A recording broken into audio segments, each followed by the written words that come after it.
Thank you, Madam Chairwoman, and members of the committee. I am honored to testify before you today. Like me, I suspect everyone in this room is scanning the news every waking moment for the latest on what's happening with the coronavirus pandemic, a pandemic that's also been called an infodemic. During times like these, we all experience the urgency of access to trusted, local, relevant information. And knowing that most of the world does not have access to such information is what drives me to work and what drives my organization, Internews. We're not a news organization, but we build healthier information environments in countries where they struggle to exist. For over 40 years in over 100 countries, we've trained hundreds of thousands of people on journalism, media management, advocacy for better internet and media policies. Today, we want to urge Congress to consider two priorities.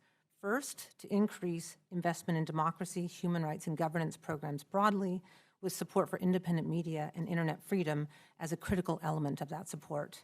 Second, to continue to support global health and humanitarian programs that deliver high quality and contextually appropriate information to vulnerable populations.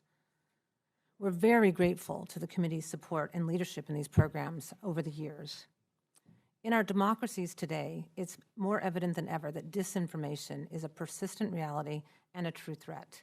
In fact, many experts say there will not be an election in 2020 that is not impacted by active disinformation. Given this threat, we need to mobilize solutions. At Internews, we've learned that the most effective investment against disinformation is to invest in good information, good, accurate, local information. We also need to invest in critical thinking. We also need to disincentivize the market forces that drive some of this disinformation. And finally, we need to hold companies and governments account for their role in what's happening here. Such trusted, relevant local information is life-changing in places like South Sudan, where this picture is from, where we see women as journalists and reporters become more deeply invested in their communities, become more deeply invested in their democracies, and when they can have their voices heard. Quality news and information is not just essential to democracy, it's also a root solution to solving health crises like the one we face today.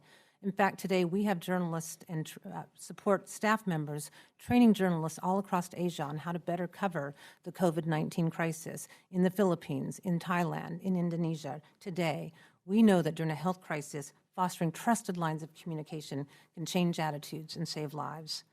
We seek the power and potential of a digitally connected world, and we appreciate your support to programs that can make this a reality. Thank you.